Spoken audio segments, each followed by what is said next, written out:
9ാം ക്ലാസ്സിലെ ജീവശാസ്ത്രം first term 2024-25 question പേപ്പറും അതിൻ്റെ ആൻസേഴ്സാണ് ഈ വീഡിയോയിൽ. ഒന്നാമത്തെ പ്രസ്താവന വിശകലനം ചെയ്ത് കാരണം കണ്ടെത്തുക. പ്രകാശ സംശ്ലേഷണത്തിൻ്റെ ഫലമായി ഉണ്ടാകുന്ന ഗ്ലൂക്കോസിനെ സസ്യങ്ങൾ അന്നജമായി സംഭരിക്കുന്നു. കാരണം ഗ്ലൂക്കോസ് ജലത്തിൽ ലയിക്കുന്നു, അന്നജം സ്റ്റാർച്ച് ജലത്തിൽ ലയിക്കുന്നില്ല.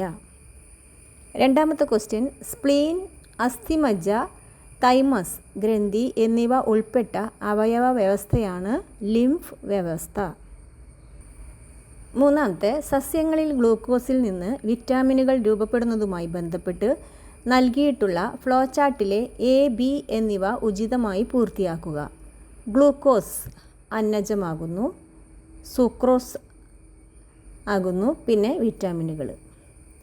ഇനി അടുത്തത്, പദബന്ധം കണ്ടെത്തി വിട്ട ഭാഗം പൂർത്തിയാക്കുക. വെൻട്രിക്കിളുകളുടെ സങ്കോചം, വെൻട്രിക്കുലാർ സിസ്റ്റോൾ. എട്രിയങ്ങളുടെയും വെൻട്രിക്കിളുകളുടെയും പൂർവ്വസ്ഥിതി പ്രാപിക്കൽ, ജോയിൻറ്റ് ഡയസ്റ്റോൾ. അഞ്ചാമത്തെ, ബോക്സിൽ നൽകിയിരിക്കുന്ന സൂചനകൾ വിശകലനം ചെയ്ത് ഭാഗം ഏതെന്ന് തിരിച്ചറിഞ്ഞ് എഴുതുക. വലത്ത് ഏട്രിയത്തിൻ്റെ ഭിത്തിയിൽ കാണപ്പെടുന്നത് പേസ് മേക്കർ. ഹൃദയസ്പന്ദനത്തിന് ആവശ്യമായ വൈദ്യുത തരംഗങ്ങളെ ഉൽപ്പാദിപ്പിക്കുന്നു. എസ് എ നോഡ്, അതായത് sino atrial node, S A node.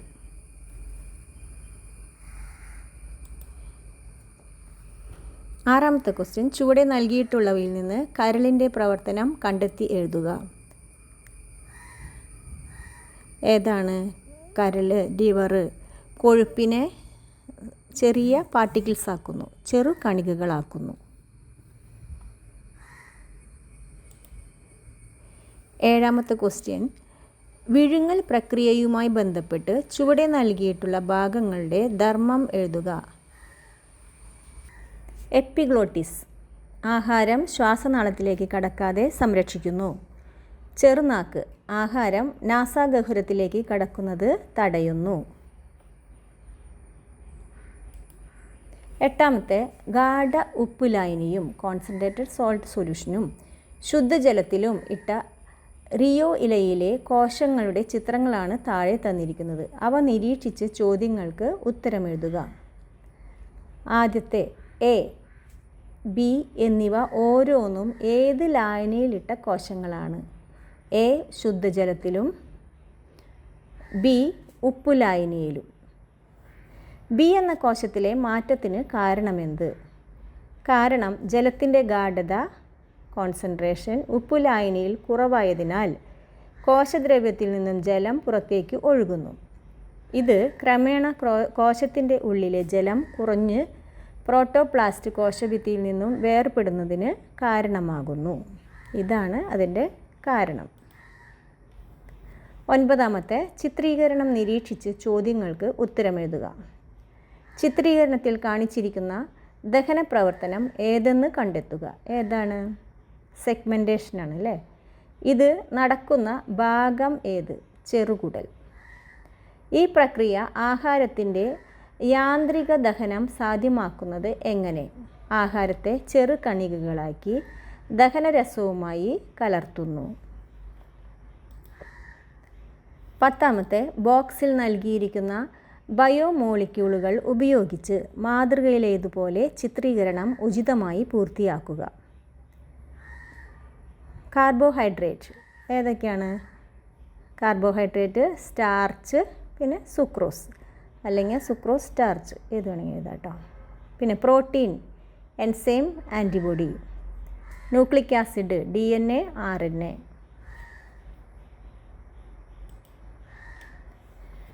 പതിനൊന്നാമത്തെ, നൽകിയിട്ടുള്ള പ്രസ്താവനകളിൽ നിന്നും ഫെസിലിറ്റേറ്റഡ് ഡിഫ്യൂഷനുമായി ബന്ധപ്പെട്ടവ മാത്രം തിരഞ്ഞെടുക്കുക. ഏതൊക്കെയാണ്? ഒന്ന്, ഗാഢത കൂടിയ ഭാഗത്തു നിന്നും ഗാഢത കുറഞ്ഞ ഭാഗത്തേക്ക് പദാർത്ഥവിനിമയം നടക്കുന്നു. പിന്നെ വാഹക പ്രോട്ടീനിൻ്റെയോ ചാനൽ പ്രോട്ടീനിൻ്റെയോ സഹായത്തോടെയാണ് ഈ പ്രക്രിയ നടക്കുന്നത്. 12ാമത്തെ ക്വസ്റ്റ്യൻ, ചുവടെ നൽകിയിട്ടുള്ള പട്ടിക ഉചിതമായി പൂർത്തിയാക്കുക. ദഹനം നടക്കുന്ന ഭാഗം ആമാശയം. ഈ ആന്തരിക ദഹനത്തിൽ ആമാശയത്തിലെ പെരിസ്റ്റാൾസിസ് ആഹാരത്തെ കുഴമ്പ് രൂപത്തിലാക്കുന്നു. ഇനി രാസിക ദഹനം. പെപ്സിൻ പ്രോട്ടീനുകളെ ഭാഗികമായി ദഹിപ്പിക്കുന്നു. വായ്. പല്ലുകൾ ആഹാരത്തെ ചവച്ചരയ്ക്കാൻ സഹായിക്കുന്നു. രാസിക ദഹനം. ഉമിനീരിലെ സലൈവറി ആമിലേസിൻ്റെ സഹായത്തോടെ അന്നജത്തിൻ്റെ ദഹനം ആരംഭിക്കുന്നു. ഇനി 13ാമത്തെ ക്വസ്റ്റ്യൻ. കോശങ്ങളിൽ നടക്കുന്ന നിരവധി നിർമ്മാണ വിഘടന പ്രവർത്തനങ്ങളിലൂടെയാണ് ജീവലക്ഷണങ്ങൾ പ്രകടമാകുന്നത്. ഉദാഹരണങ്ങളുടെ സഹായത്താൽ ഈ പ്രസ്താവന വിശദീകരിക്കുക. ഉത്തരം: കോശങ്ങളിൽ നടക്കുന്ന നിരവധി നിർമ്മാണ വിഘടന പ്രവർത്തനങ്ങളിലൂടെയാണ് ജീവലക്ഷണങ്ങൾ പ്രകടമാകുന്നത്. ജീവൻ്റെ നിലനിൽപ്പിനാവശ്യമായ രാസപ്രവർത്തനങ്ങളാണ് മെറ്റാബോളിസം. ഇതിൽ നിർമ്മാണ പ്രവർത്തനങ്ങളും വിഘടന പ്രവർത്തനങ്ങളും ഉണ്ട്. നിർമ്മാണ പ്രവർത്തനങ്ങൾ അനാബോളിക്, അതായത് പ്രകാശ സംശ്ലേഷണം, പ്രോട്ടീൻ നിർമ്മാണം, ഇതൊക്കെ നിർമ്മാണ പ്രവർത്തനങ്ങൾക്ക് ഉദാഹരണമാണ്. വിഘടന പ്രവർത്തനങ്ങൾ കാറ്റബോളിസമാണ്, അതായത് തന്മാത്രകളെ വിഘടിപ്പിക്കുന്ന പ്രക്രിയയാണ് കാറ്റബോളിസം. ദഹനവേളയിൽ പ്രോട്ടീൻ വിഘടിച്ച് അമിനോ ആസിഡ് ആകുന്നു. ഇതാണ് ഇതിൻ്റെ ഉത്തരം. 14ാമത്തെ ക്വസ്റ്റ്യൻ. ചെറുകുടലിൽ നിന്നും പോഷക ഘടകങ്ങൾ ആഗിരണം ചെയ്യപ്പെടുന്നതുമായി ബന്ധപ്പെട്ട് നൽകിയിട്ടുള്ള ചിത്രീകരണം വിശകലനം ചെയ്ത് ചോദ്യങ്ങൾക്ക് ഉത്തരമെഴുതുക. ചെറുകുടൽ: പോർട്ടൽ സിര, കരൾ, ബി ഹെപ്പാറ്റിക് സിര, ദെൻ മഹാസിര, ഹൃദയം. എ, ബി എന്നീ രക്തക്കുഴലുകളുടെ പേരെഴുതുക. എ എന്ന രക്തക്കുഴൽ പോർട്ടൽ സിരയും ബി എന്ന രക്തക്കുഴൽ ഹെപ്പാറ്റിക് സിരയുമാണ്. അടുത്തത്, ചെറുകുടലിൽ നിന്നും ആഗിരണം ചെയ്യപ്പെടുന്ന ചില പോഷക ഘടകങ്ങൾ ചിത്രീകരണത്തിൽ സൂചിപ്പിച്ചിരിക്കുന്ന രീതിയിലൂടെയല്ല ഹൃദയത്തിലെത്തിയിരിക്കുന്നത്. ഈ പ്രസ്താവനയെ വിലയിരുത്തുക. ശരിയായ പ്രസ്താവന ഇങ്ങനെയാണ്: പോഷക ഘടകങ്ങൾ, അതായത് ഫാറ്റി ആസിഡ്, ഗ്ലിസറോൾ, ഇവ വില്ലസിലെ ലാക്റ്റിയയിലൂടെ ചെറു ലിംഫ് വാഹികളിലേക്ക് പ്രവേശിച്ച് അവിടെ നിന്നും വലിയ ലിംഫ് വാഹികളിലേക്ക് പ്രവേശിച്ച് ഹൃദയത്തിലേക്ക് എത്തുന്നു. 15ാമത്തെ ക്വസ്റ്റ്യൻ. സസ്യങ്ങൾ ജീവമണ്ഡലത്തിൻ്റെ സംരക്ഷകർ എന്ന വിഷയത്തെ ആധാരമാക്കി നടത്തുന്ന സെമിനാറിൽ ഉൾപ്പെടുത്തുന്നതിനായി താഴെ തന്നിരിക്കുന്ന ഉപവിഷയങ്ങൾ ഓരോന്നിനെയും കുറിച്ച് ലഘുക്കുറിപ്പ് തയ്യാറാക്കുക.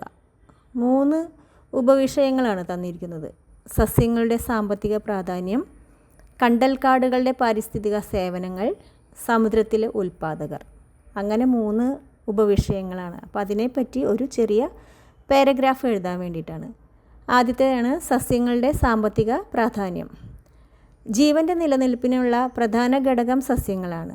സസ്യങ്ങളുടെ സാമ്പത്തിക പ്രാധാന്യം വിലയിരുത്തിയാൽ ഔഷധ സസ്യങ്ങളുണ്ട്. തുളസി, ബ്രഹ്മി, കറ്റാർവാഴ, രാമച്ചി, ഇവരൊക്കെ ഔഷധ സസ്യങ്ങളാണ്. പിന്നെ സുഗന്ധദ്രവ്യങ്ങൾ, ഏലം, പട്ട, കുരുമുളക്, ഗ്രാമ്പൂ, ഇവ സുഗന്ധദ്രവ്യങ്ങൾ.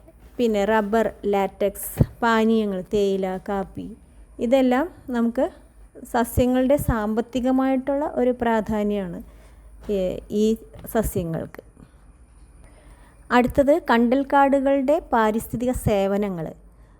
അത് തീരപ്രദേശത്തെ മണ്ണിനെ സംരക്ഷിക്കുന്നതിൽ വലിയൊരു പങ്ക് കണ്ടൽക്കാടുകൾക്കാണ്. പിന്നെ മത്സ്യസമ്പത്തിൻ്റെ ഉറവിടം കണ്ടൽക്കാടുകളാണ്. ജൈവ വൈവിധ്യത്തിൻ്റെ ഒരു കലവറയാണ്. കണ്ടൽക്കാടുകൾ സുനാമിയെ തടയുന്നു.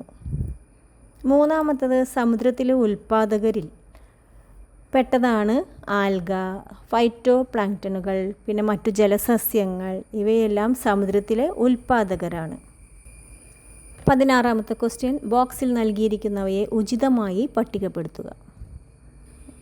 അപ്പോൾ ആദ്യത്തെ ബോക്സിൽ കുറച്ച് തന്നിട്ടുണ്ട് അല്ലേ. സ്ട്രോമയിൽ വെച്ച് നടക്കുന്നു, ഓക്സിജൻ പുറന്തള്ളുന്നു, ഗ്ലൂക്കോസ് ഉണ്ടാകുന്നു, ഗ്രാനയിൽ വെച്ച് നടക്കുന്നു, ATP ഉണ്ടാകുന്നു, പ്രകാശം ഉപയോഗിക്കുന്നില്ല. അങ്ങനെ ഒരു ബോക്സിൽ തന്നിട്ടുണ്ട്. ഇതിൽ പ്രകാശഘട്ടവും ഇരുണ്ട ഘട്ടവും അതിന് വേർതിരിച്ച് എഴുതണം നമ്മൾ.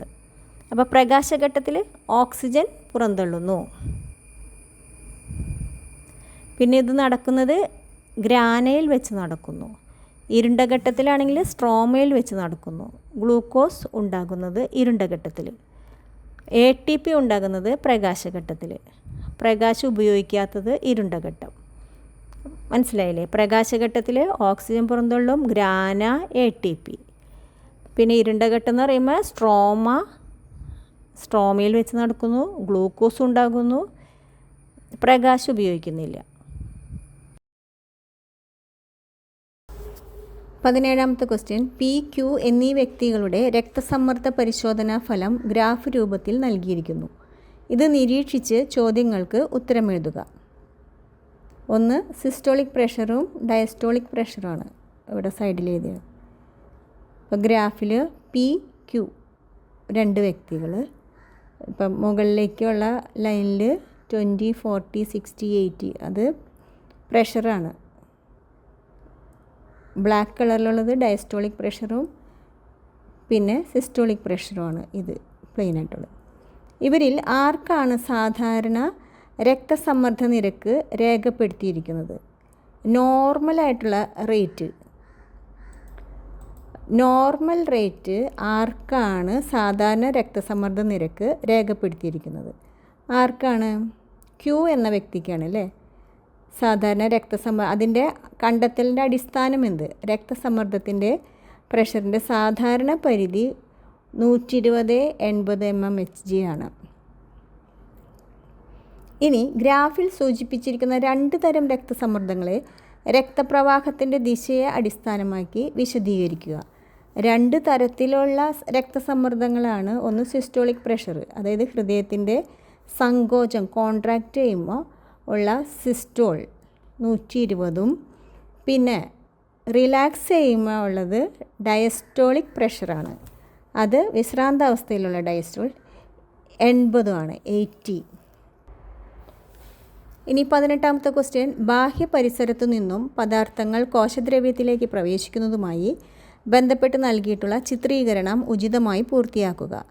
ഏകകോശജീവികൾ ബാഹ്യ പരിസരത്തു നിന്നും കോശസ്തരത്തിലൂടെ, ജന്തുക്കൾ എക്സ്ട്രാ സെല്ലുലാർ ടിഷ്യൂ ദ്രവത്തിൽ നിന്നും കോശസ്തരത്തിലൂടെ കോശദ്രവ്യത്തിലേക്ക്, സസ്യങ്ങൾ കോശഭിത്തിയിലൂടെയും കോശങ്ങൾക്കിടയിലുള്ള സ്ഥലത്തിലൂടെയും, ഒരു കോശത്തിൽ നിന്നും മറ്റൊന്നിലേക്ക് പ്ലാസ്മ സ്തരത്തിലൂടെ, പ്ലാസ്മോഡെസ്മാറ്റയിലൂടെ ഒരു കോശത്തിൽ നിന്നും തൊട്ടടുത്ത കോശങ്ങളിലേക്ക്. 19ാമത്തെ ക്വസ്റ്റ്യൻ, ഹൈഡ്രയിലും അമീബയിലും നടക്കുന്ന ദഹന പ്രക്രിയ താഴെ പറയുന്ന സൂചകങ്ങളുടെ അടിസ്ഥാനത്തിൽ താരതമ്യം ചെയ്യുക. സൂചകങ്ങൾ: ആഹാര സ്വീകരണോപാധി ഹൈഡ്രയിൽ ടെൻഡക്കിളുകളാണ്, അമീബയിൽ കപടപാദങ്ങൾ. ദഹനപ്രക്രിയ ഹൈഡ്രയിൽ കോശബാഹ്യ ദഹനവും കോശാന്തരിക ദഹനവും, അമീബയിൽ കോശാന്തരിക ദഹനം. ദഹനാവശിഷ്ടങ്ങളുടെ പുറന്തള്ളൽ ഹൈഡ്രയിൽ വായിലൂടെ പുറത്തേക്ക്, അമീബയിൽ കോശോപരിതലത്തിലൂടെ പുറത്തേക്ക്. ഇനി 20ാമത്തെ ക്വസ്റ്റ്യൻ, പല്ലിൻ്റെ ആന്തരഘടനയുടെ ചിത്രം നിരീക്ഷിച്ച് ചോദ്യങ്ങൾക്ക് ഉത്തരമെഴുതുക. QR എന്നിങ്ങനെ അടയാളപ്പെടുത്തിയിരിക്കുന്ന ഭാഗങ്ങൾ തിരിച്ചറിഞ്ഞ് എഴുതുക. Q എന്ന് പറയുന്നത് ഡെൻഡൈൻ, R സിമൻറ്റം. ഇനി അടുത്തത് P എന്ന് അടയാളപ്പെടുത്തിയിരിക്കുന്ന ഭാഗത്തിൻ്റെ ഏതെങ്കിലും 2 പ്രത്യേകതകൾ, സവിശേഷതകൾ. അതൊന്ന് പൾപ്പ് എന്ന മൃദുയോജക കലയുള്ള ഉൾഭാഗമാണത്. ഇവയിൽ രക്തക്കുഴലുകൾ, നാഡികൾ, ഒഡെൻഡോബ്ലാസ്റ്റ് കോശങ്ങൾ എന്നിവ ഈ പൾപ്പിലുണ്ട്.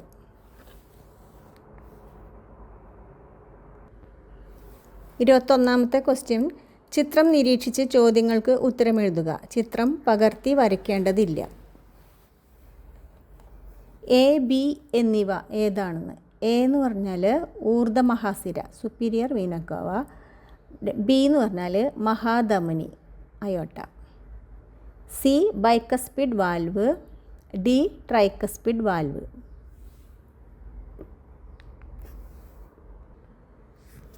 ABCD എന്നീ ഭാഗങ്ങൾ തിരിച്ചറിഞ്ഞ് പേരെഴുതുക.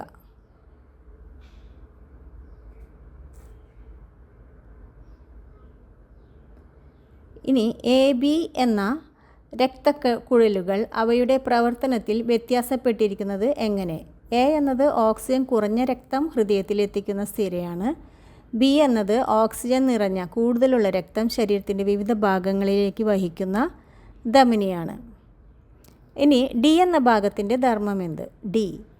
D എന്ന ട്രൈക്കസ്പിഡ് വാൽവ് വലത് വെൻട്രിക്കിളിലെ രക്തം ഏട്രിയത്തിലേക്ക് പോകാതെ തടയുന്നു.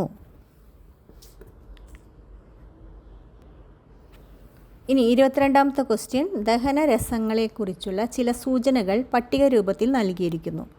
അത് വിശകലനം ചെയ്ത് ചോദ്യങ്ങൾക്ക് ഉത്തരമെഴുതുക. ദഹനരസം എ, ഹൈഡ്രോക്ലോറിക് ആസിഡ് അടങ്ങിയിരിക്കുന്നു. അത് ഏതാണ്? ഹൈഡ്രോക്ലോറിക് ആസിഡ് അടങ്ങിയിരിക്കുന്നത് ആമാശയ രസമാണ്, ഗ്യാസ്ട്രിക് ജ്യൂസ്. ബി, എൻസൈമുകൾ ഇല്ല. സി, ട്രിപ്സിൻ എന്ന എൻസൈം അടങ്ങിയിരിക്കുന്നു. ഡി, ഇൻഡസ്റ്റൈനൽ ജ്യൂസാണ്, ചെറുകുടലാണ് ഉൽപ്പാദിപ്പിക്കുന്നത്. അപ്പോൾ ഒന്നാമത്തെ ക്വസ്റ്റ്യൻ, എ, ഡി എന്നീ ദഹനരസങ്ങൾ തിരിച്ചറിഞ്ഞ് പേരെഴുതുക. എ എന്ന് പറയുന്നത് ആമാശയ രസവും, പിന്നെ ഡി ഇൻഡസ്റ്റൈനൽ ജ്യൂസും. ബി, സി എന്നീ ദഹനരസങ്ങൾ ഉൽപ്പാദിപ്പിക്കുന്ന ഗ്രന്ഥികളുടെ പേര്. ബി, കരളാണ് ഉൽപ്പാദിപ്പിക്കുന്നത്. സി, പാൻക്രിയാസും. ഇനി അടുത്തത് സി ക്വസ്റ്റ്യൻ, എൻസൈമുകൾ ഇല്ലെങ്കിലും ബി എന്ന ദഹനരസം ദഹനത്തിന് സഹായിക്കുന്നത് എങ്ങനെയാണ്? കൊഴുപ്പിനെ ചെറുകണികകളാക്കുന്നു, ആഹാരത്തിലെ pH ക്രമീകരിക്കുന്നു. ഇനി എ എന്ന ദഹനരസത്തിലെ ഹൈഡ്രോക്ലോറിക് ആസിഡിൻ്റെ ധർമ്മം എന്ത്? രോഗാണുക്കളെ നശിപ്പിക്കുന്നു, ആഹാരത്തിലെ pH ക്രമീകരിക്കുന്നു. 23ാമത്തെ ക്വസ്റ്റ്യൻ, പദാർത്ഥ സംവഹനവുമായി ബന്ധപ്പെട്ട് നൽകിയ ചിത്രീകരണം നിരീക്ഷിച്ച് ചോദ്യങ്ങൾക്ക് ഉത്തരമെഴുതുക. ഒന്നാമത്തെ എ, ബി അങ്ങനെ രണ്ടെണ്ണമാണ് കൊടുത്തിരിക്കുന്നത്. ഗാഢത കുറവ്, താഴെ ഗാഢത കൂടുതൽ. ബിയിൽ ഗാഢത കൂടുതൽ, മുകളിൽ ഓക്സിജൻ ഉണ്ട്, ഗാഢത കുറവ്. ചിത്രീകരണത്തിൽ എ, ബി എന്നീ പ്രക്രിയകൾ തിരിച്ചറിയുക.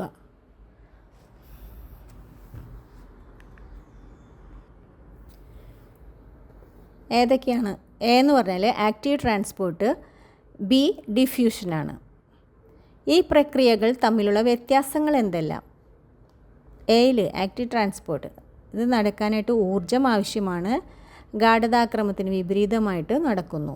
ഇതിൽ ബിയിൽ ഊർജം ആവശ്യമില്ല, ഗാഢതാക്രമത്തിനനുസരിച്ചിട്ട് നടക്കുന്നു. ഇനി പ്രക്രിയ എയിൽ എക്സ്, വൈ എന്നിവയുടെ പങ്കെന്ത്? എക്സ് എന്ന വാഹക പ്രോട്ടീൻ തന്മാത്രകളുടെ വിനിമയത്തിന് സഹായകമാണ്. വൈ എന്ന ATPയിലുള്ള ഊർജം ഇതിനായിട്ട് ഉപയോഗിക്കുന്നു.